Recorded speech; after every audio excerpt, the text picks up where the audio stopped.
से यहाँ पर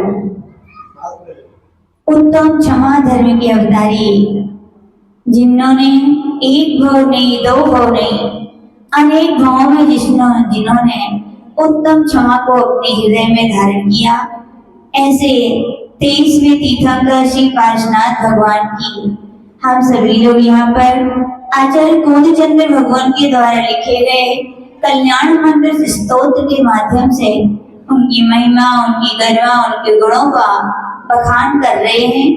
और यहाँ पर अपन एक एक करके आचार्य कुंदुचंद्र भगवान ने भगवान पार्श्वनाथ के गुणों का वर्णन किया, केवल ज्ञान के बाद हुए अष्टप्रातिहारों का वर्णन किया, समोशन में विराजित उस महाविभूति का वर्णन किया। और उसके बाद आचार्य भगवान यहाँ पर कह रहे हैं कि भगवान को केवल ज्ञान की प्राप्ति ऐसे नहीं हो गई थी।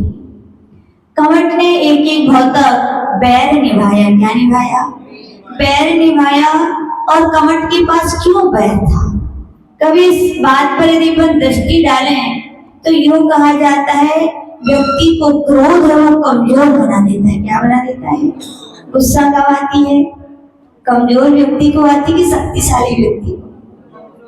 याद रखना, कमजोर व्यक्ति ही जब क्रोध का जोर आता है तो इतना वो कमजोर बन जाता है कि वो सत्य को स्वीकार नहीं कर पाता, वो अपनी जो गलती है वो स्वीकार नहीं कर पाता, सामने वाले की जो परिस्थिति है, सामने वाले की जो सत्य है, सत्य उसको स्वीकार नहीं कर पाता। तो कहा जाता है क्रोध का जोर उसे क्या कर देता है? कमजोर कर देता है। और जब व्यक्ति कमजोर होता है तो उसे क्या आती है? गुस्सा पे गुस्सा आती। क्या होती है? वो सोचता है कि हम क्रोध को, हमारे क्रोध आ रहा है तो मैं क्रोध को क्रोध करके शांत कर दूं। ऐसा हो सकता है क्या? तो ऐसी बात होगी कि भैया ईंधन बुझाना है, ईंधन डालते जाओ तो बुझेगा कि कभी? ईंधन डालोगे तो ईंधन बढ़ेगा। तो आचार्य भगवान यहाँ पे कह रहे हैं कमठ के जब क्रोध का जोर आया, कमजोर हो गया, और जब कमजोर हो गया तो उसने क्रोध को मिटाने के लिए क्या किया? और अधिक क्रोध किया। क्या किया? लेकिन क्या ये समझदारी है? क्रोध जब बहुत आता है तो कहा जाता है विवेक बुद्धि को खा लेता है। क्या कर लेता है? क्रोध विवेक बुद्धि को खा लेता है। और कुछ गुरुदेव भी कहते थे क्रोध मूर्खता से उत्पन्न होता है। कहां से उत्पन्न होता है? ज्ञानी व्यक्ति, समझदार व्यक्ति कभी क्रोध नहीं करता। कौन करता है क्रोध? मूर्ख होते हैं जो सत्य को स्वीकार करना नहीं जानते, जो मूर्ख व्यक्ति होते हैं, क्या करते हैं? क्रोध करते हैं। और कितने भी क्रोध कर लें क्या होगा भैया बोलो? पश्चाताप के सिवा और कुछ मिलता है क्या क्रोध करने के बाद? पूज्य गुरुदेव कहते थे क्रोध पर काबू पा ले थोड़ा बहुत तो कहा जाता है वो दूसरों को जलाता है। क्या करता है? और क्रोध पर काबू ना पा पाए तो वो व्यक्ति स्वयं को भी क्या है? जला लेता है। कमठ ने इस क्रोध के अपना करके क्रोध का मुरब्बा बैर कहलाता है, क्रोध का अचार बैर कहलाता है। खाते हो क्या अचार मुरब्बा पुराना? याद रखना, हम लोग पुराना मुरब्बा और पुराना अचार खाते हैं घर में जी? थोड़ा बहुत पुराना खाते हैं। ओ हो। कितने दिन की मर्यादा होती है अचार मुरब्बे की? बोलो कितने दिन की होती विजया जी? 24 घंटे की। तो 24 घंटे के बाद जीव होंगे, ठीक है ना? और 48 घंटे के बाद जीव कम हो जाएंगे कि ज्यादा हो जाएंगे? तो फिर थोड़ा पुराना और ज्यादा पुराना जीवों का घर है वो क्या है? याद रखना, जो अच्छे धार्मिक लोग होते हैं वे जीव के स्वाद के लिए नहीं जीते, वे इस आत्मा जीव के लिए जीते हैं। किसके लिए जीते हैं? और ये जिस आत्मा जीव के लिए जीते हैं वे जीव के लिए जीना छोड़ देते हैं। वे सोचते हैं मैं जीव आत्मा की साधना के लिए मनुष्य पर्याय में आया हूँ, मैं बिना आचार बिना मुरब्बे के भी जी सकता हूँ कि नहीं? जी सकता हूँ, लेकिन मैंने जीव के लिए यदि वो पुराने अचार मुरब्बा खाए तो अचार जो मुरब्बा जीवों का घर है वो जीव क्या जीवित रह पाएंगे क्या? तो सच्चे समझदार लोग तो क्या करेंगे भैया, ऐसे मुझे जीवों को नहीं खाना, मुझे तो अपनी जीव का कल्याण करना है। और जब जीव का कल्याण करेगा तो विश्वास रखना, जो जीव के यानी कि जो अचार और मुरब्बे में जो जीव है उनका क्या हो जाएगा, रक्षा तो स्वयं ही हो जाएगी। 4 प्रकार के दान कहे गए, कौन कौन से कहे गए? औषधि दान, आहार दान, उपकरण दान और अभय दान। देखो, अभय भोजन के लिए आपको सामग्री लानी पड़ेगी, औषधि के लिए सामग्री लानी पड़ेगी, आप उपकरण के लिए लानी पड़ेगी और देने जाना पड़ेगा। लेकिन अभय दान एक ऐसा दान है, ना कुछ लाना है ना कुछ नहीं, केवल अपने आचरण को शुद्ध बना लेना है। जिस जीव का आचरण शुद्ध हो जाता है, जो अवक्षों का त्याग कर देता है, जो अमर्यादित जीवों का त्याग कर देता है, उसने क्या किया मालूम है? अभय दान दे दिया इतने सारे जीवों को। कितने सारे जीवों को? जितने उसमें थे अनगिनत जीवों का वो घर ही है भैया, याद रखना। तो यहाँ पर आचार्य भगवान कह रहे हैं कि वो अचार मुरब्बे की तरह, जैसे वो अचार मुरब्बा जीवों का घर है, वैसे ही कमठ ने क्या किया, क्रोध क्रोध क्रोध कर करके उसका बैर का मुरब्बा और बैर का अचार बना लिया। तो आचार्य भगवान कह रहे कुछ फायदा हुआ क्या? वह क्रोध का उसका इतना जोर चल रहा है, इतना वो कमजोर हो गया है कि वो सत्य को नहीं देख पा रहा है कि मैं कहाँ गलत हूँ। ऐसे ही होता है, जब ज्ञान काम नहीं करता तो व्यक्ति अपने सत्य को स्वीकार नहीं कर सकता, दिखते ही नहीं है उसे। जो कुछ दिखता है तो किसके दिखता है? दूसरों का दिखता है। किसको दिखता है? दूसरों का। यही कारण है कि कमठ ने एक भाव में नहीं, 2 भाव में 10 भाव तक क्या किया, पारशुनाथ भगवान की उपसर्ग किया। और देखो क्रोध की सीमा देखो, 10 भाव के बाद यहाँ पर पारशुनाथ ने दीक्षा भी ले ली, माँ मुनि महाराज भी बन गए। वो कमठ क्या जानता नहीं था कि मुनि महाराज के ऊपर उपसर्ग करूंगा तो मेरे को कर्म का बंध होगा, जानता था। लेकिन क्रोध क्या होता है, बुद्धि को खा जाता है, विवेक को खा जाता है। और जिसकी होनहार जैसी होती है वो वैसे ही तो कृत्य करेगा। तो वहां पर कहा गया, कमठ ने मुनि महाराज की अवस्था में थे, पारशुनाथ भगवान बैठे थे, पहले क्या बरसाया?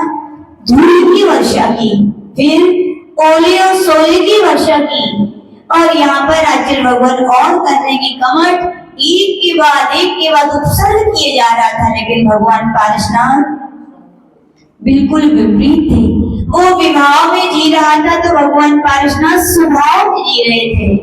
उन्होंने भी सोचा था, क्या सोचा था, कि वो अपने क्रोध स्वभाव विभाव को नहीं छोड़ रहे, तो मेरी आत्मा का स्वभाव तो क्या है, क्षमा है, मैं भी क्यों छोड़ूं, मैं भी क्यों छोड़ूं। वो सोच रहे थे। वे चाहते तो बदला ले सकते थे कि नहीं?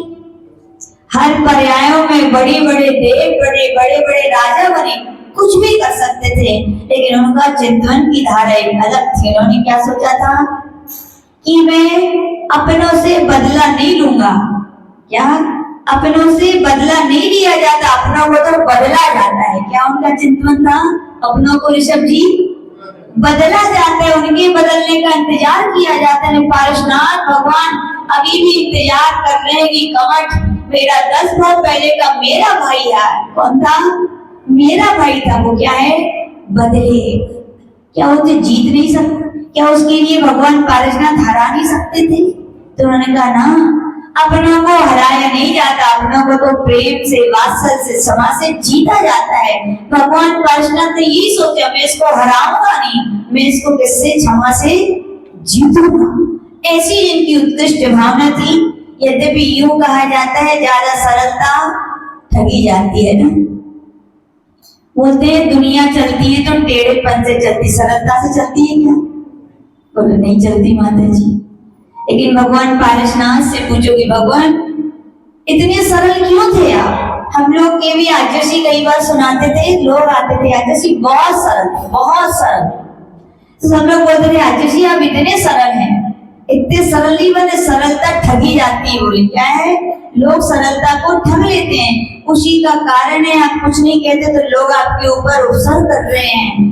भगवान पारशुनाथ से भी कहा कि आपने कमठ का प्रतिकार नहीं किया, इसीलिए तो कमठ क्या कर रहा है? उपसर्ग पर उपसर्ग कर रहा है। तो भगवान पारसनाथ ने और भगवान पारसनाथ के वंशज कुल गुरुदेव ने यही कहा, क्या सरलता ठगी जाती है, लेकिन कब तक? एक समय सीमा तक। कब तक? एक समय सीमा तक। जिस दिन इस सरलता का क्या पूरा उद्घाटित, तो यानी कि जिस दिन ये क्रोध, जिस दिन ये विकारी परिणाम, जिस दिन ये छल प्रकट हो जाता है, उस दिन सत्य क्या है अपने आप दिखाई देने लगता है। तो आचार्य बोलते थे कि देखो भैया, भगवान पारसनाथ ने इतना सहा, इतना सहा, इतना सहा, कब तक सहा? जब तक कि उनके लिए केवल ज्ञान की प्राप्ति नहीं हो गई।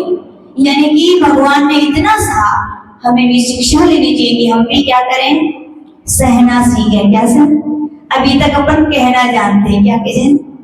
इनसे कहा, उनसे कहा, लेकिन भगवान पारसनाथ कहते कहो मत, सहो। क्यों? क्योंकि टेढ़े लोग ज्यादा जीवित रहते हैं कि सीधे लोग? समझी? टेढ़े लोग ज्यादा रहते कि सीधे लोग? यूं कहा जाता है जंगल में दो प्रकार की लकड़ियां होती, टेढ़ी होती है और एक सीधी होती है। क्या होता है? बोलते हैं महाराज, उदाहरण देते हैं लोग, बोले आचार्य देखो, सीधे सागौन के वृक्ष काट दिए जाते हैं और टेढ़ी मेढ़ी लकड़ियां वो छूता भी नहीं है। तो पूज्य गुरुदेव ने कहा भैया, टेढ़ी मेढ़ी लकड़ियों को लोग नहीं काटते, लेकिन जब काटते हुए चूल्हे में जाके झोंक देते हैं। लेकिन सागौन भले ही पहले कटता है, लेकिन उसके जो फर्नीचर बनते हैं, लोगों की घर की शोभा बढ़ाते हैं, अजर और अमर हो जाता है कि नहीं? इन सरल व्यक्ति के पर कष्ट आते हैं, सरल व्यक्ति को काटा जाता है, सरल व्यक्ति को अग्नि में जलाया जाता है। लेकिन सरलता क्या होती है?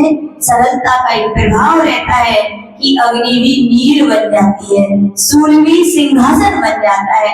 और देखो यहाँ पर उसने उपसर्ग किए कमट ने, लेकिन यहाँ उपसर्ग बढ़ रहे हैं, लेकिन वहां पर भगवान पारसनाथ भगवान के उत्कर्ष बढ़ रहे हैं। क्या है? वो एक एक गुण स्थान को क्या है ऊपर ऊपर चढ़ते जा रहे हैं। तो आज हम सुनेंगे कि वो कमट क्या भगवान के ऊपर फिर से उपसर्ग करने जा रहा है।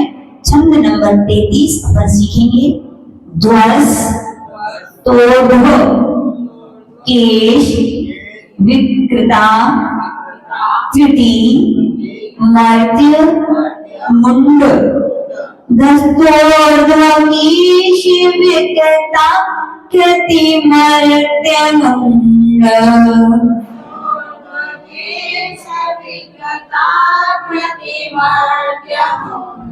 प्रालंब दृढ़ वय दवक्त्र विनिर यदग्नि प्रालंब भय दवक्त्र विनिर यदग्नि।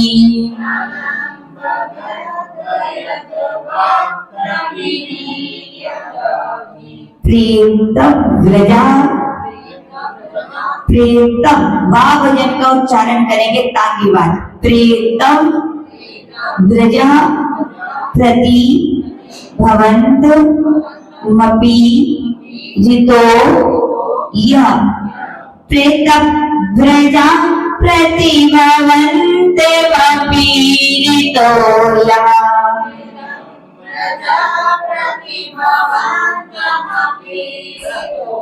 सोस्या भवन प्रति भवम भव दुख हेतु।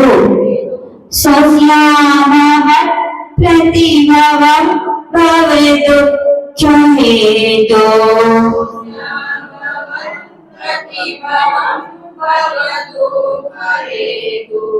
एक बार मिलाएंगे। दस्तोर्ध्वकीश विकृता कृति मर्त्य मुंड प्रालंब वय दवक्त्र विनिर यदग्नि। प्रेतम व्रजा प्रति भवन्ति मपि जितो यः। सोस्यामः प्रति भवम भव दुख हेतु।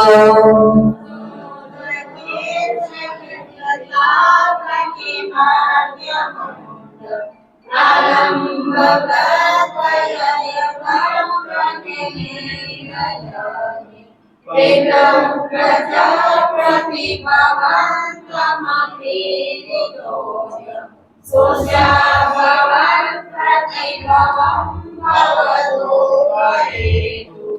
पहली लाइन में ध्वस्त तोड़ धो, रा का उच्चारण तो के बाद तोड़ धो, मर्द में माँ के बाद रा का उच्चारण मर्त्य, और फिर दूसरी लाइन में दवक्त्र, दा को वक्त्र के साथ पढ़ना है, दग्नि अलग पढ़ना है।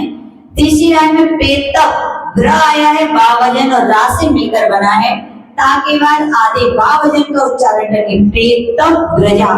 बाकी बहुत सरल है। तो यहाँ पर आप इसका अर्थ देखेंगे। आचार्य भगवान यहाँ पर भगवान की स्तुति करते हुए अर्थ कह रहे हैं, तीन अनुशरेण, कह रहे हैं उस असुर के द्वारा केश विकृताकृति, मुड़े हुए तथा विकृत आकृति वाले मर्द मुंड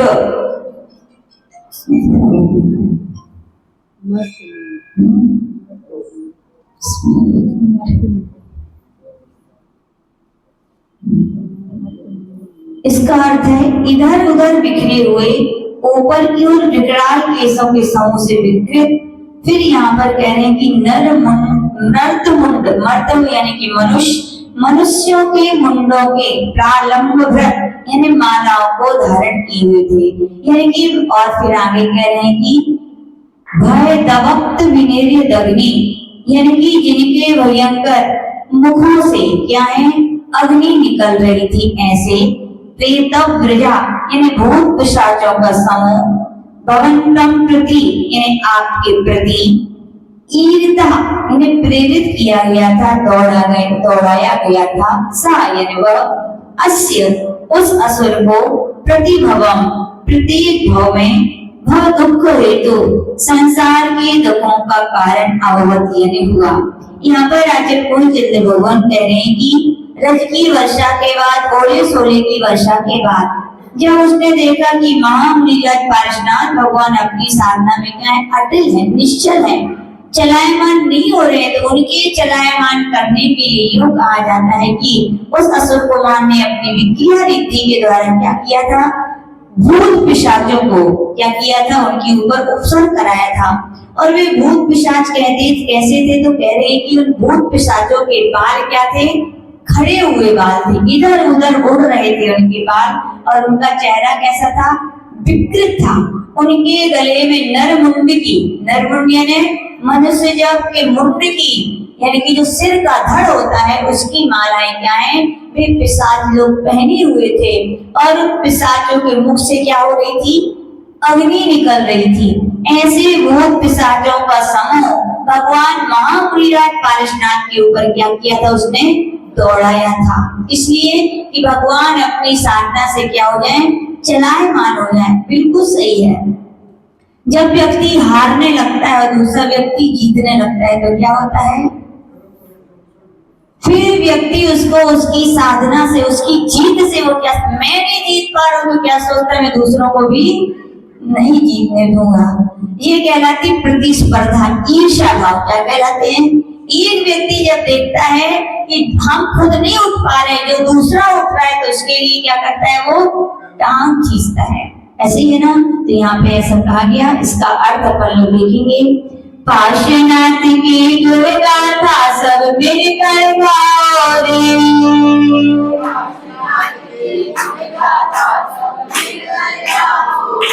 पार्श्व प्रभु की गुणगाथा सब मिलकर गाओ रे,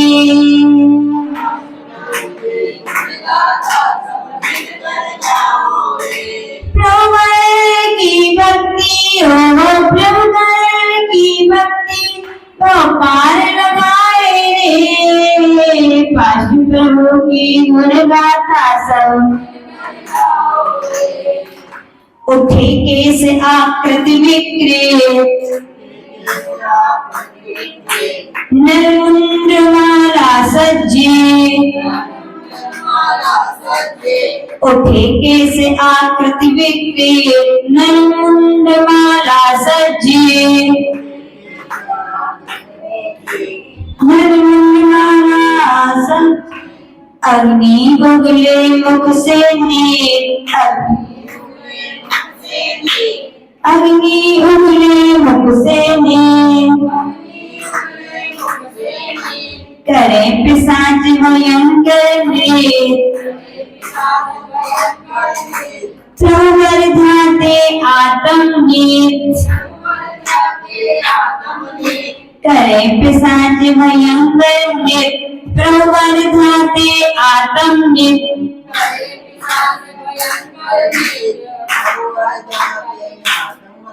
भव दुख हेतु एको प्रेत, भव दुख हेतु एको प्रेत,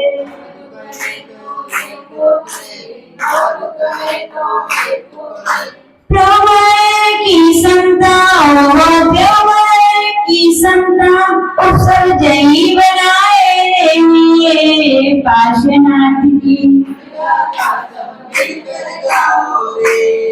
यहाँ पर गोचंद्र भगवान कह रहे हैं कि भगवान धन्य है आपकी समता कि वह कमंड उपसर्ग किए जा रहा है।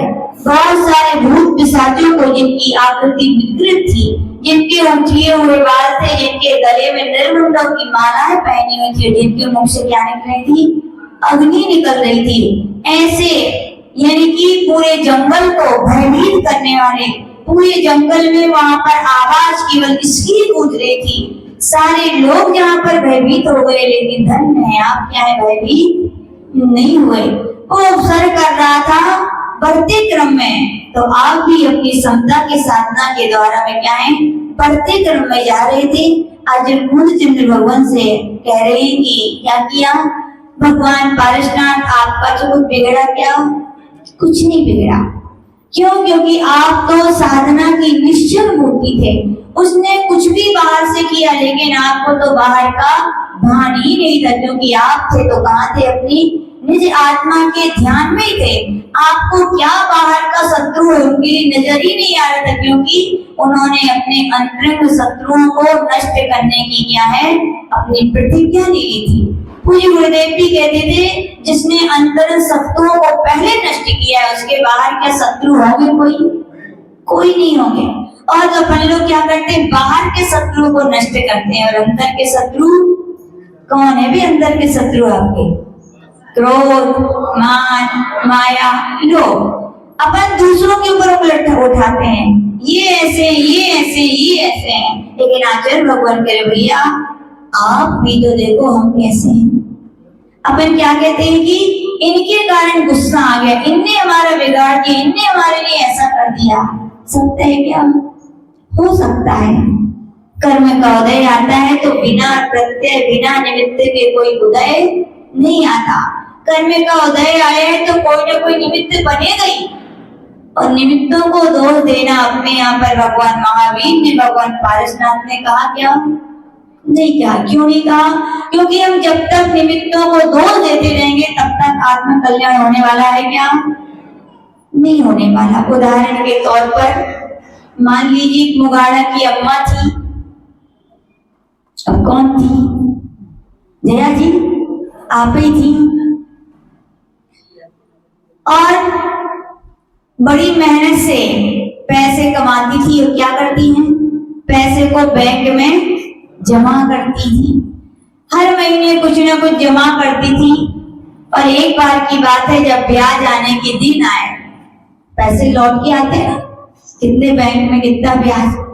तो एक बार की बात है कि आपके यहाँ एक मनी ऑर्डर वाला आया और कहा कि अम्मा जी तुम्हारे बैंक से पैसे आए हैं।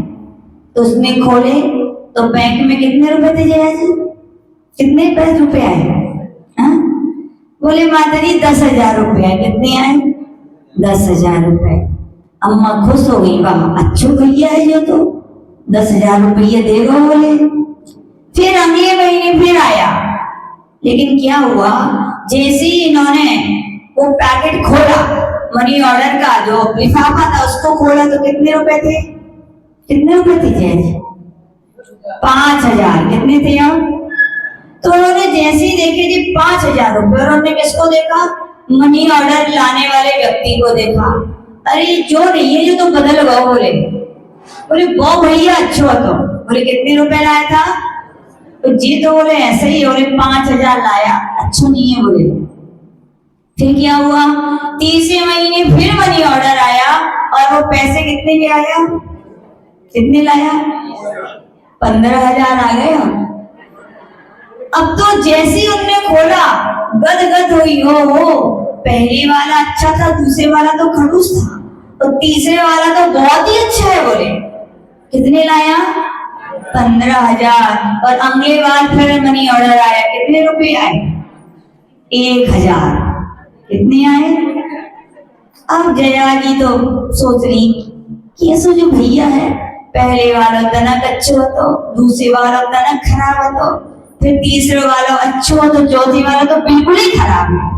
क्या इनका सोचना क्या सही है बोलो, क्यों है कि नहीं सही बात। इनका सोचना सही नहीं था। क्यों नहीं था, क्योंकि इन्होंने जैसे जैसे किस्त जमा की थी उसके अनुसार ही तो ब्याज आएगा भैया। मनी ऑर्डर वाला कोई भी हो, आज ये हो सकते हैं, कल दूसरा, फिर तीसरा, चौथा, लेकिन क्या एक से पैसे नहीं है तो क्या मनी ऑर्डर वाले की गलती है क्या, किसकी है ये, आपने जो जमा किया था वही तो मिलेगा, है कि नहीं, सकता है कि नहीं। ऐसे ही आचार्य भगवान कह रहे भैया, हमारे कर्म के उदय आते हैं, कभी हमारी देवरानी के निमित्त से बात बिगड़ती है, कभी जिठानी, कभी सास, कभी भैया, कभी पति। तो बताओ कर्म के क्या वो तुम्हारे लिए ऐसा कर रहे हैं क्या, बुरा कर रहे हैं क्या, वो क्या है, वो क्या है, निमित्त है।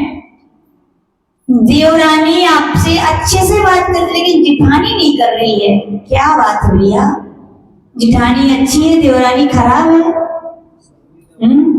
सम्यक दृष्टि ऐसे नहीं सोचेगा, वो क्या सोचेगा, देवरानी जैसी है वैसी है, जेठानी जैसी है वैसी है, लेकिन मेरे पाप कर्म का उदय है कि देवरानी, या कहें कि मैंने उसके साथ ऐसे किया था पहले, तो आज वो मेरे साथ ऐसे ही कर रही है। और जेठानी हमारे पुण्य कर्म का उदय, या कहें हमने उसके साथ अच्छा किया था तो वो मेरे साथ, वो सोचता है मैं निमित्तों को दोष नहीं दूंगा, क्योंकि जब जब हम निमित्तों को द्वेष देते हैं, दोष देते हैं, तो आचार्य भगवान कह रहे तब तब संक्लिष्टता बढ़ती है, तब तब दुख का लेवल बढ़ता है, तब तब कर्मों के बंधों की स्थिति और अभाव बढ़ता है।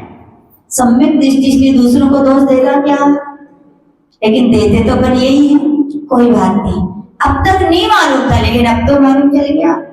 कभी हो भी जाए, विचार भी आ जाए, लेकिन अपनी गाड़ी बैक पे ले आना, क्या करना कि नहीं मैं गलत हूँ, गलत गाड़ी चली जाती तो लौटाते हो कि चले जाते हो, याद आती है तो लौटाते हो ना गाड़ी को। ऐसे ही हो सकता है किसी कर्म की तीव्र उदय से आपकी गाड़ी किसी के प्रति गलत चली जाए, लेकिन जैसे कर्म का मंदोदय आए और आपको याद है कि मैं गलत हूँ, तो क्या होना चाहिए, देवेंद्र जी गाड़ी लौटानी चाहिए कि नहीं, कि मैं गलत था, मैं क्यों व्यर्थ में किसी को दोष दे करके व्यर्थ में कर्म मान रहा हूँ। मेरे पाप कर्म का उदय ना होता तो कोई मेरा बुरा कर सकता क्या, मेरे साथ कोई दुर्व्यवहार करता क्या, और मेरे पुण्य कर्म का उदय है तो आज सब लोग क्या हैं, अच्छे कर रहे हैं। तो ये सम्यक दृष्टि कभी निमित्त को क्या है, दोष देगा क्या।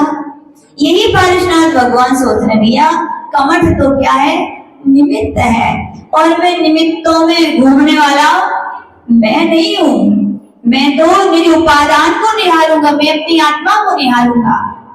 और क्या करते हैं भगवान पारिशनाथ ने क्या किया, फल को, निमित्त को नहीं देखा, किसको देखा, अपनी आत्मा को।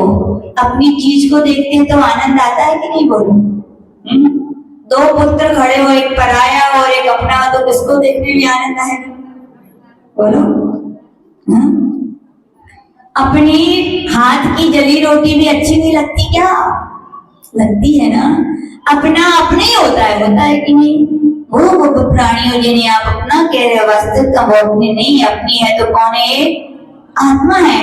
पारिशनाथ भगवान ने यही सोचा कि मैं व्यर्थ में दुनिया को अपना अपना मान करके, व्यर्थ में निमित्त बना बना करके किसी को अच्छा किसी को बुरा, व्यर्थ में कर्म बांध रहा था, लेकिन अब मैं पर में जाने वाला नहीं हूँ, मैं निज में रहूंगा, निज आत्मा को देखूंगा, आनंद निज आत्मा के देखने में ही है। तो यहाँ पर वो तो भगवान पारसनाथ क्या है, एक एक कदम आगे बढ़ते गए, लेकिन कमठ क्या कर रहा था, पर को ही देख रहा था। किसको देख रहा था? सोचो कब, यद्यपि उन्होंने पराभव, उन्होंने उनका तिरस्कार, उन्होंने अपमान, उनके साथ बुरा किया था क्या मरुभूमि ने? लेकिन दृष्टि देखो व्यक्ति की जैसी हो जाती वैसी सृष्टि नजर आती है। इसीलिए भैया से कहा गया व्यक्ति को नहीं बदला करो। किसको बदल लो?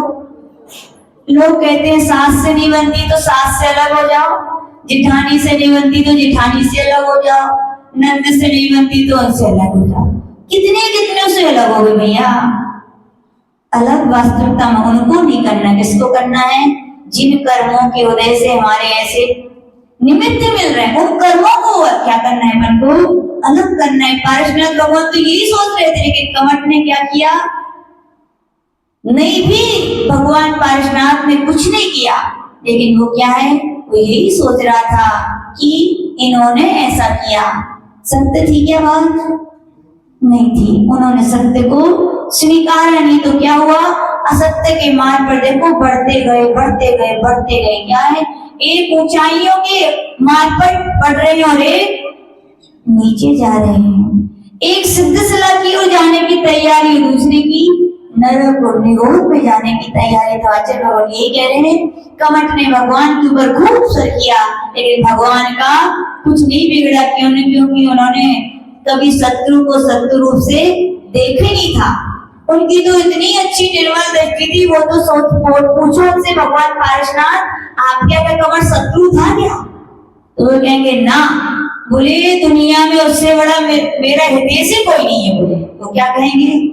क्यों पूछो? बोले वो उपसर्ग नहीं करता तो मैं उतने आत्म ध्यान साधना में नहीं जाता, और मैं आत्म साधना में नहीं जाता तो मुझे केवल ज्ञान की प्राप्ति हो पाती क्या? बोले मेरा उनकी दृष्टि में अपकारी भी क्या दिख रहा है? उनको उपकारी दिख रहा है। ये जब दृष्टि आ जाती है तो कहा जाता है उत्तम क्षमा धर्म क्या है, स्वयं आता है। और क्षमा वाणी पर मनानी नहीं पड़ती, हर पल मर जाती है। क्या होती है? मर जाती है। हमारा दृष्टिकोण सही हो, क्या हो कि हम दृष्टिकोण देखें। ये भी तो सोच सकते हैं कोई हमारे बारे में हमारा अपकार कर रहा है, हमने समता रख ली तो हमारी संबंध निर्जरा हुई कि नहीं हुई? आचार्य भगवान के उपसव भाव तवाड़म जय जय बड्डी हवी साधु से। हे साधु जन, तुम्हारे ऊपर जब जब उपसर्ग है, जब जब परिश्रम है, तुम समता उपसम भाव धारण करो, क्योंकि जितनी समता भाव बढ़ेगी, जितना उपसम भाव बढ़ेगा, कर्मों की निद्रा उतनी ज्यादा हुई। साधु जन दीक्षा लेते काय कोई? बोलो। इसीलिए तो कहते हैं कि जो पूर्ववत कर्म है वो जल्दी से निर्जीर्ण हो जाए। तो सच्चे संतों के लिए अपकार करने वाले वे अपकारी भी क्या लगते हैं? बहुत बड़े उपकारी लगते हैं। और भगवान पारसनाथ तो यही सोच रहे थे कि भैया वो उपकारी नहीं, मेरा तो क्या बहुत बड़ा उपकारी है। और अंतर आत्मा में वे डूब गए, वे केवल ज्ञान की ऊंचाइयों को छूने वाले थे। और कमठ क्या कर रहा था? अपने आप को, आचार्य भगवान कह रहे हैं कि प्रत्येक भाव में उसने दुख के बीज बोलिए। बीज दुख के हैं तो फल किसके मिलेंगे? बोलो, दुख के मिलेंगे। तो आचार्य भगवान यही कह रहे हैं छंद में कि भगवान पारसनाथ का तो कुछ नहीं बिगड़ा, लेकिन उसने क्या कर लिया? अपने भाव बिगाड़ दिए। इसीलिए अपन को भी शिक्षा लेनी चाहिए। क्या शिक्षा लेनी चाहिए? कितना भी कोई अपकार करे, पहले तो यही सोचना चाहिए वो तो निमित्त है, कर्म का उदय तो किसका है? हमारा स्वयं का है। और यदि मैं समता रखूंगा, देखो तपस्या कर्मों की निर्जरा के लिए एक साधना करते हैं, बहुत बड़े उपास करते हैं, बहुत बड़ी साधना करते हैं। और यहाँ पर तो ऑटोमेटिक ना उपास करना पड़ना है ना कुछ। यदि उपसर्ग आ गए कि कोई हमारा अपकार कर रहा है, हमने समता रखी, तो क्या हो गया? बिना उपास की भी संबंध निर्जरा हुई कि नहीं हुई? हुई ना। तो प्रभु यही सोचना चाहिए, हम वास्तविकता में पूजन करते हैं, पाठ करते हैं, क्यों करते हैं? साधना है ये बोले। तो भैया समता रखना भी क्या है? साधना है। पूजा पाठ भले ही ना करना एक दिन, लेकिन क्या रखना? समता। जैसे रोज पूजा पाठ करते हो या कहें तो भैया समता रखना भी हमें सीखना पड़ेगी। जब तक समता का पाठ हमारे अंदर में चरितार्थ नहीं होगा तब तक हमारा कल्याण होगा क्या? नहीं होगा। वो चक्री है, इधर कर्म का उदय आया करो तो तुमने बड़ बढ़ जाए, फिर कर्म बन गया, वो तो चक्कर चलते रहेगा। पूजन में भगवान में भी इतनी शक्ति नहीं है कि वो आपके कर्मों को, भगवान बड़े कि कर्म बड़े? पवन जी, भगवान बड़े कि कर्म बड़े? क्यों? क्योंकि उन कर्मों ने भगवान को भी नहीं छोड़ा। इतने न्यायवान कर्म, वो नहीं देखते कि ये भगवान है, ये भक्त है, कि ये आज खराब है कि अच्छा है। वो तो कहते जो करेगा सो भरेगा, शुद्ध। तो आचार्य भगवान यही कह रहे हैं कि अपने जीवन में भगवान से प्रार्थना करें कि भगवान आपकी भक्ति भी मिले, लेकिन आपका जो आदर्श है, आपका जो संदेश है, आपका जो सूत्र है वो क्या है? समता है। वो हमारे जीवन में क्या हो? चरितार्थ हो। तो भगवान पारसनाथ के भक्त कहलाएंगे। इस छंद की यहाँ पर आचार्य बहुत अच्छी यहाँ पर कहानी कहने जा रहे हैं। आचार्य भगवान इस छंद की महिमा को प्रकट कर रहे हैं कि एक बार एक नगर में दिगंबर संत आए। कौन आए? और दिगंबर संत तो खुले आसमान की तरह, उस दिव्य सूर्य की तरह, उस द्रव्य चांद की तरह या नदियों की तरह क्या होते? सबके उपकारी होते हैं। क्या होते हैं? उनके मन में कोई भेदभाव नहीं होता। होता है क्या? कर्मों भेदभाव कर्म करते हैं, भेदभाव माता पिता करते हैं क्या? एक बार एक बच्चा आया, बोले सूरज अच्छा नहीं है। बोले कौन अच्छे नहीं? बोले उसके घर पे तो इतना सारा आता है घर पे धूप, और मेरे यहाँ तो इतनी सी धूप आती है। सही है क्या सोचना उसका? क्या है बताओ सही रहे? बोलो। उसका घर बड़ा है, उसके घर का आंगन बड़ा है, तो उसके यहाँ पे ज्यादा धूप आएगी। उसका आंगन, व्यक्ति खुद नहीं देखता कि हम क्या हैं, हम कितने फैले हुए हैं, कितने संकुचित है, कितना हमारे गुण है, कितने हमारे अवगुण है। किसको दोष देते हैं? जो राग द्वेष से रहित है कि नहीं। जैसे वो बच्चा सूरज को दोष दे रहा है कि सूरज चाचा वहां आते हैं, हमारे यहाँ कम आते, चंदा मामा उसके यहाँ ज्यादा, हमारे यहाँ नहीं आते। वैसे आप लोग भी तो कभी कभी कहने लगते हो भगवान ने उनको तो सब कुछ दे दिया, हमें भगवान दे रहे हैं क्या? बोलो। जिसकी जितनी झोली होगी उतना ही तो मिलेगा ना, जिसका जितना पुण्य होगा उतना ही तो मिलेगा। भगवान देते हैं भैया। एक सामान्य माता पिता भी 4 बच्चे रहते तो भेदभाव करते हैं क्या? बोलो। जब माता पिता नहीं करते तो भगवान तो बहुत ऊंची चीज है भैया। कभी मन में ऐसा ख्याल मत लाया करो कि भगवान ने इनको दिया और इनको नहीं दिया। और भगवान देते भी यदि मान लो तो कैसे देते? सबको बराबर देते ना। क्यों किसी को दुखी बनाते, क्यों किसी को अपंग बनाते, क्यों किसी को गरीब बनाते, क्यों किसी को मूर्ख बनाते? फिर तो दुनिया में सबको बनाते, भगवान बनाने वाले हैं तो क्या सबको कैसा बनाते? एक सा बना देते। लेकिन भगवान कह रहे भैया मैं किसी को बनाता स्वयं के व्यक्ति के कर्म ही व्यक्ति को अच्छा बुरा गरीब अमीर बनाते, मैं किसी को कुछ नहीं बनाता। संत जन भी यही कहते हैं। संत जन क्या करते? सबका उपकारी होते हैं। तो संत के चरणों में सारे गांव के लोग दर्शन के लिए, भक्ति के लिए पहुंचे। पता नहीं दुनिया में बुरे व्यक्ति भी बुरे होते हैं क्या? व्यक्ति बुरा होता है क्या? व्यक्ति बुरा नहीं होता। क्या होता है? व्यक्तित्व बुरा बना देते हैं। वो क्या होता है? या कहें आदमी बुरा नहीं होता, आदतें बुरी होती हैं। पापी बुरा नहीं होता, पाप बुरा होता है। लेकिन जब व्यक्ति की समझ में आने लगता है तो वो भी सोचता है कि मैं गलत हूं। कौन बोलता है कि आप गलत हो? कौन बोलता है?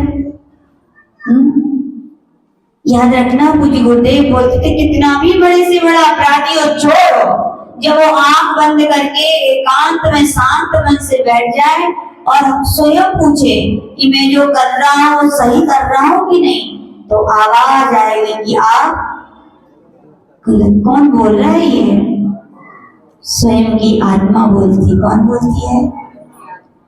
फिर हम सुन क्यों नहीं पाते? क्योंकि हम वो आवाज इतनी धीमी होती है, इतनी कम होती है और हमारे संकल्प विकल्प, हमारा झूठ, हमारे अपराध इतनी ज्यादा होती है कि उस आवाज को ढक देते हो, फिर से पाप करना क्या है शुरू कर देते हैं कि नहीं? ऐसे ही है। लेकिन आत्मा तो क्या बोलती है? इसीलिए कहा गया मोक्ष मार्ग पर चलो तो भैया किसी की मत सुनना। किसकी सुनना? सच्चे देव की, सच्चे सास की, सच्चे गुरु की और स्वयं की आत्मा की। जो सुनते वे तर जाते हैं, बाकी दुनिया की सुनेंगे तो तरने वाले नहीं है। तो यहाँ पे कहा गया एक वहां पर वेश्या रहती थी। कौन रहती थी? उसके भी मन में आ गया पुण्य उदय आया। क्या आया? यूं ही किसी के भाव संतों के पास संतों की वाणी सुनने के होते हैं क्या? पुण्यात्मा बिरले जीव होते हैं जिनके भाव होते कि मैं भी जाके कानों को धन्य कर लूं, मैं भी अपने जीवन के जो मनुष्य पर्याय के 100 क्षण मिले उनको जाके पावन बना लूं। ऐसे लोग क्या होते हैं? वे संतों के चरणों में आते हैं। उस वेश्या का भी मानते हैं पाप करती थी, पापी थी, लेकिन क्या बुरा था? वो बुरी नहीं थी। क्या था? उसके मन में आया कि मैं भी क्या करूं, संत के दर्शन कर लूं। जब वो गई तो वहां पर जाके देखती, वहां तो बहुत बड़े बड़े लोग बैठे थे और सबसे पहले तो उस नगर का राजा बैठा था। कौन बैठा था? जैसे उस वेश्या ने देखा तो वो तो घबरा गई। इतने सारे लोगों के सामने मैं कैसे जाऊं?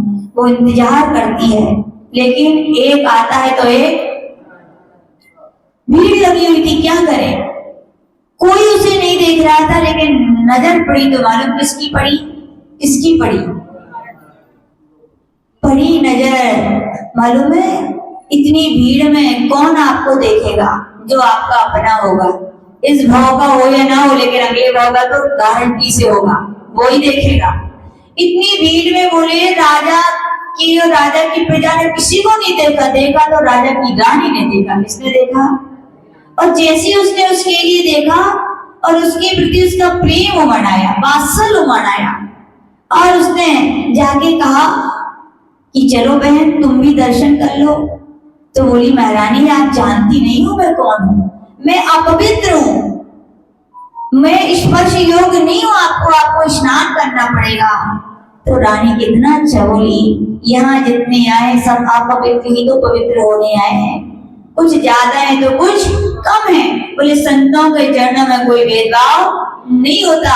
यहाँ तो संतों की आचरण की वो गंगा बह रही है जहाँ पर सब लोग अपने आप को क्या करते हैं? पवित्र करते हैं। तुम भी करो। वो हाथ पकड़ के ले जाती है जबरदस्ती महाराज के पास, और महाराज जैसे ही वहां के उसके पति महाराज देखते हैं तो देखते रह जाते हैं ये कहां से आई। पाप जो करता है तो उसको क्या लगता है? डर लगता है। बोले ये तो वही जो महफिलों में आती है, लेकिन वहां पर संतों के चरणों में कोई भेदभाव नहीं था। और रानी बोलती मत देखो कि ये महाराजा है इस नगर के, जैसे तुम भक्त वैसे ये भक्त, संतों के चरणों में कोई राजा रंग नहीं होता, आओ। और वो रानी उसके लिए उनके महाराज के पास ले जाती है और महाराज के पास बैठती है। महाराज से बोलती है कि महाराज मुझे नहीं मालूम, इतने सारे संत आते हैं दुनिया में, सब खबर मिलती है, लेकिन मेरी कभी भावना नहीं होती। होता है ऐसा? हम लोग के साथ भी ऐसे सागर में हमें लगता है कोई ऐसा चतुर्मास नहीं जाता हो कि नहीं कोई खाली। बहुत सारे संत 12 महीने संत बने रहते हैं, लेकिन सबके पास जाने का मन नहीं किया। कभी कभी लगता है यानी 16-17 साल कभी किसी साधु के पास नहीं गए। और जब पूज्य आचार्य विश्व सागर जी मुनि अवस्था में थे, विशाल सागर जी, विश्वीर सागर जी आए, ऑटोमेटिक भाव हो गए कि मुझे कहाँ जाना है? उनके दर्शन करने जाना है, उनके प्रवचन सुनना है। यानी ये क्या है? निमित्त नैमित्तिक संबंध होते हैं अपने अपने। तो महाराज ने कहा, महाराज से कहा कि महाराज आपकी दिव्य छवि को देखकर मुझे ऐसा लगा कि आप मेरा क्या कर देंगे? उद्धार कर देंगे, मुझ पतित को पावन बना देंगे। आप कुछ तो जैसे ही उसने महाराज के आप मुझे कुछ प्रायश्चित दे दिए ताकि मैं ये पाप का काम क्या है छोड़ सकूं। महाराज ने उसकी बात को सुना और फिर उसके लिए बताया। फिर उस समय रानी ने भी महाराज से पूछा कि भगवान पता नहीं इस वेश्या को देखकर मेरे अंदर बहुत प्रेम वात्सल अपनेपन की भावना हुई, ऐसी क्या बात है? तो महाराज अवधि ज्ञानी थे। महाराज ने उससे कहा कि तुम्हारे जो मुनि कि तुम्हारी ये जो वेश्या है कोई और कोई नहीं है। बोले ये तुम्हारे पूर्व जन्म की बहन है। बोले कौन है? बोले फिर उस रानी ने पूछा कैसे? तो मुनि महाराज ने बताया कि तुम लोग पिछले भाव में 4 बहनें थी। कितनी बहनें थी? 4 बहनें थी। एक उसमें जो बहन थी उन्होंने कहा कि चोटी थी ना, चोरी करती थी। घर में सब कुछ खाने को था, लेकिन कई लोगों की आदत होती क्या है? कोई देख ना ले। ऐसा करना चाहिए क्या? बहुत बुरी आदत है जिन लोगों की ये है। अपने घर में ही तुम चोरी करोगे तो उस घर की कभी बढ़ोतरी हो पाएगी क्या?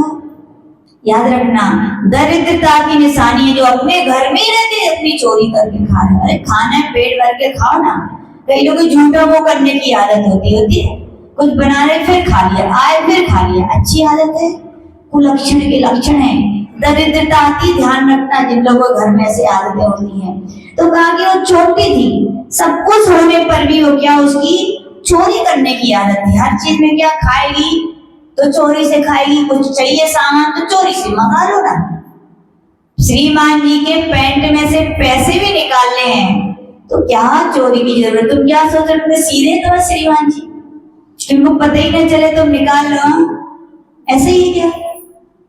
बोलो अजबलाल जी, आप इतने बुद्धू हो क्या? बताओ श्रीमती जी आपकी पेट में से पैसे निकाले, आपको पता ही नहीं चले?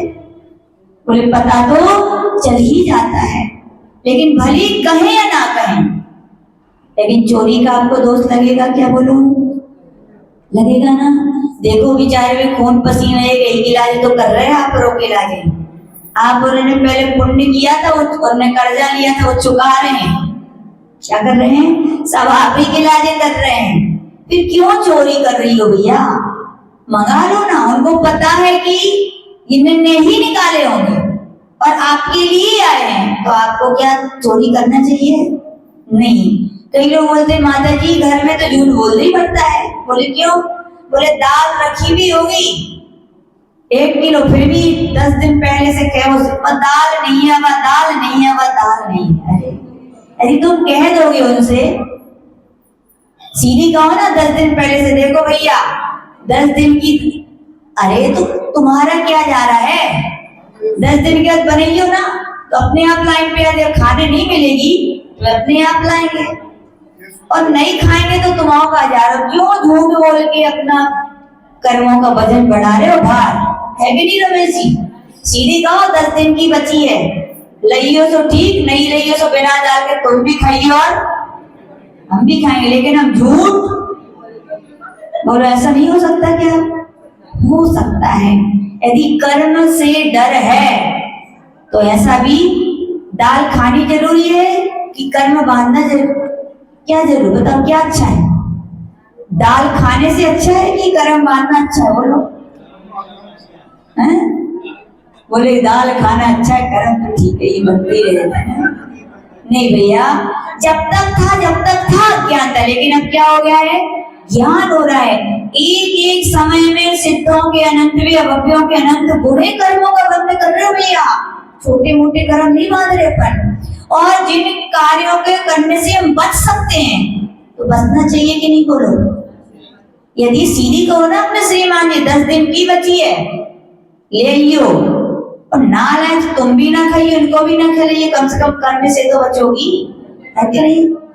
तो कभी चोरी अपने घर में तो कोई परायों में कर सकता था, जब अपने यहाँ नहीं कर सकते तो परायों क्या तो कर ही नहीं सकते। तो आचार्य बोले एक बहन तुम्हारी छोटी थी, और दूसरी कैसी थी? बोले दूसरी छल कपटी थी, माया भी थी। क्या करती थी? बोले वो बिना माचिस के आग लगाती थी। क्या करती थी? कैसी लगाती थी? हाँ सब लगाते हैं, सब बोल रही है ऐसे लगाती थी। सबको आइडिया है, सब बिना पढ़े लिखे मास्टर की डिग्री वाले हैं। यानी कि इधर की बात उधर, उधर की बात इधर की बात माया, यानी कि जो नहीं था वो प्रकट करती थी वो। तो आचार्य भगवान कह रहे हैं ऐसी कौन थी? दूसरी बहन थी, और एक तीसरी जो बहन थी बोले बहुत धर्मात्मा थी। क्या थी? उसकी धर्म में रुचि थी, मंदिर जाती थी, गुरु आते थे तो सेवा कर सब कुछ करती थी। बोले और एक चौथी बहन थी, छोटी सो खोटी। बोले तुम्हारी छोटी बहन तो बहुत ही खोटी थी। बोले बहुत सुंदर थी। क्या थी वो? बहुत सुंदर थी। तो सुंदरता में क्या करते हैं व्यक्ति? अभिमान। क्या करते हैं? करो रूप का अभिमान। क्या बनना पड़ेगा? क्या बनना पड़ेगा? मगर बनना पड़ेगा, मगर। फिर कहना मगर हम सुंदर तो थे, मगर क्यों हुए? तो वो कहेगा कि तुम सुंदर तो थी, लेकिन तुमने क्या किया? अभिमान किया। क्या किया? अभिमान। बोले बहुत अभिमानी थी। बोले उसको अपनी सौंदर्यता तक इतना घमंड था, और क्या करती थी? सुंदर थी और सौंदर्य करके क्या करती थी? दूसरों को रिझाने का काम करती थी। क्या करती थी?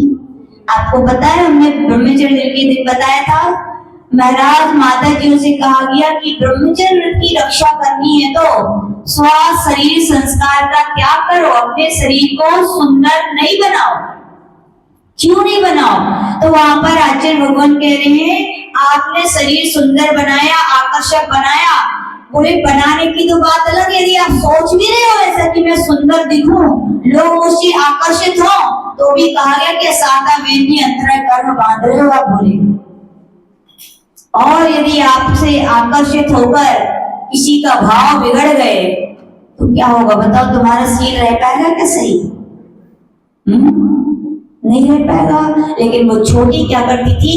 कुल की मर्यादाएं थी कि उसका व्यवहार अन्य लोगों से तो नहीं था, लेकिन रास्ते पे खड़े होकर, छत पर खड़े होकर के, बालकनी पर खड़े होकर, याद रखना अच्छी महिलाएं ना छत पर खड़ी होती हैं जहां बाजार हो, ना बालकनी पे खड़ी होती है। क्या हम लोग को आचार्य बहुत स्ट्रिक्ट होते थे, ये जुलूस निकलते ना कभी कभी तो आचार्य अपनी सुनाते थे। बोले हम क्षुल्लक थे, एक बार आचार्य बोले एक बार तो जुलूस निकल रहा था, बोले जैन धर्म में तो झांकियां थी, तो बोले हम लोग खड़े हुए तो आचार्य ने डांट दिया। बोले खड़े होने की जरूरत नहीं है। बोले क्यों?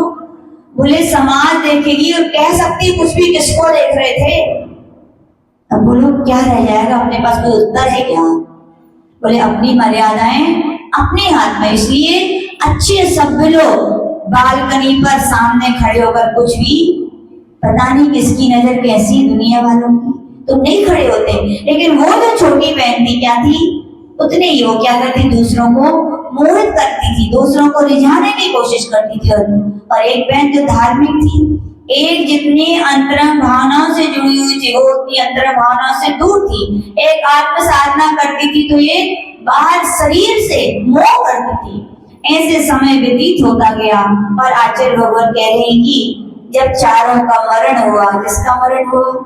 बोले तुम्हारी जो छोटी बहन थी वो ही कौन बनी है? वेश्या बनी। इसीलिए तुम्हें क्या है उससे बहुत, पहले भी तुम्हें बहुत हमसे प्रेम था, वात्सल्य, तो बार बार समझाती थी कि बहन जो तुम करती हो ये अच्छी बात नहीं है। ये तुम जो दूसरों को रिझाती हो, दूसरों को आकर्षित करती हो, ये अच्छी बात तुम पहले भी समझाती थी लेकिन नहीं सुनी। इसीलिए तुम्हें पहले भी प्रेम वात्सल्य था और आज भी, इसीलिए वो वेश्या हुई। तुम्हें उसको देखकर क्या हुआ? वात्सल्य हुआ।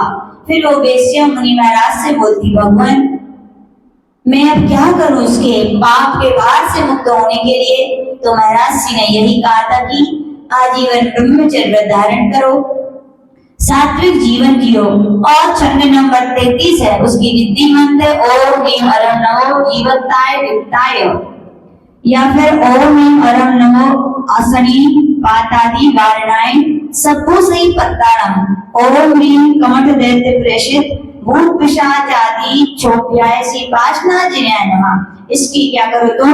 रिद्धि से प्रातः काल की वेला में उठ करके क्या करो? इसका एकांत में बैठ करके, कैसे पर? एकांत स्थान में बैठ करके रुद्राक्ष की माला, इसकी माला से रुद्राक्ष की माला, जोगिया वस्त्र पहनने हैं और चंदन कपूर गिरी इलायची आदि की धूप को तुम्हें क्या करना है? इसको खीना है और ऐसे तुम क्या करो? साधना करो। तो उसने कहा कि एकांतवास तो मेरे यहाँ नहीं है, तो उसकी रानी ने कहा कि मैं व्यवस्था करूंगी।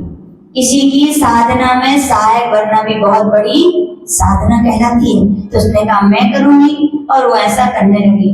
फिर उस रानी ने पूछा कि भगवान हम तो 4 थे, ये तो 2 ही हुए, 2 कहाँ हैं? तो महाराज ने कहा कि तुम्हारे महल के सामने जो एक गरीब की झोपड़ी है, क्या है, उस झोपड़ी में वहां पर तुम्हारी दोनों बहनें हैं।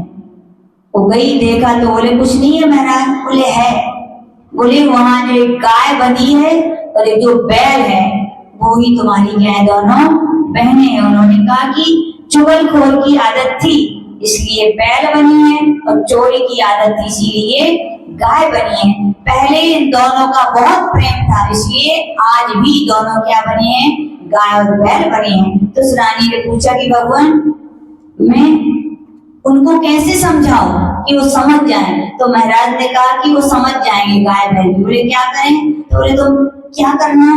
तो बोले महाराज ने बोला कि पहले भाव में ये दोनों क्या थे, दोनों बहनें एक बार चोरी की आदत थी तो घी चुरा के खा रही थी। क्या कर रही थी?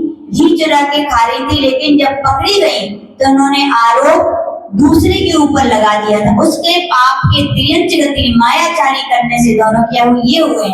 लेकिन तुम ले जाकर एक घी का बर्तन उनके सामने रख देना, और जैसे ये खाएंगी तो उन्हें क्या हो जाएगा, जाति स्मरण हो जाएगा। इन्हें याद आ जाएगी कि हम तो इतने बड़े घर की बेटियां थे, और जैसे ही उन्हें याद आएगी उसके परिणाम चेंज होंगे। तुम उसे संबोधन देना, उसे समझाना, तो वे तुम्हारी बात समझ जाएंगी। तो उसने ऐसे किया। वहां जाके जैसे घी का वहां बर्तन रखा तो क्या हुआ, उन गाय और बैल के लिए पूर्व जन्म की याद आ गई। उसने उनको संबोधन दिया, तुरंत ही उन गाय और बैल के आंखों में से झर-झर आंसू बहने लगी। ओहो, कि मैं इतनी अच्छी पर्याय में मनुष्य कुल जैन कुल में होकर के भी कहाँ हो गया, गाय और बैल बन गए। उनके लिए भी वो नियम दिलाते हैं। महाराज कहते हैं गाय बैल की थोड़ी आयु बची है, इनसे बोलो कि तुम हरी घास का त्याग करो, केवल सूखी घास वगैरह तुम भक्षण करो। उन्होंने गाय और बैल ने ऐसे किया और त्याग किया, और 7वें दिन मर करके वो क्या हुए, देव हुए। या वेश्या की वेश्या के अपने काम को छोड़ करके अच्छी बन गई। कहने का तात्पर्य ये कहलाते हैं अपने, कौन कहलाते हैं, अपने मित्र, और जो अपने लिए धर्म के मार्ग पर लगा दें। और वो कौन कहलाते हैं, मंदिर जाएं, बोले रहने दो आज, बोले ठीक है मत जाओ। ये मित्र है कि शत्रु है? तो आप क्या हो, अब आप जाने।